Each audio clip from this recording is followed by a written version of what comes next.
நம்முடைய வாழ்க்கையில் ஏற்படும் பல பிரச்சனைகளுக்கு நமக்கு காரண காரியம் தெரியாம நாம தவிக்கிறது உண்டு. ஆனா இதுல பெரும்பாலான பிரச்சனைகளுக்கு பித்ரு தோஷம், பித்ருக்களுடைய சாபம் காரணமா இருக்கிறதா ஜோதிட சாஸ்திரத்துல சொல்லப்பட்டிருக்கு. நமக்கே தெரியாம நாம செய்த சில விஷயங்களுக்கு பித்ருக்களோட மனம் வருந்துவதற்கு காரணமா அமைஞ்சிடும். இதுதான் பித்ரு தோஷம் அப்படின்னு சொல்லப்படுது.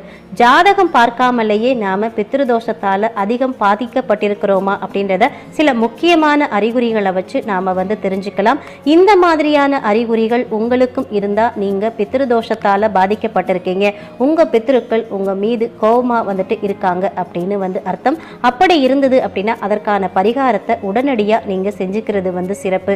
ஜோதிட சாஸ்திரத்தின் படி முன்னோர்களுடைய சாபத்தால அல்லது பித்ருக்கடனால பித்ருதோஷம் ஏற்படுவதா சொல்லப்படுது. நம்முடைய முன்னோர்களுக்கு அவங்க இறந்ததுக்கு அப்புறமா செய்ய வேண்டிய தர்ப்பணம், திதி கொடுக்கிறது, இதை செய்யாம இருந்து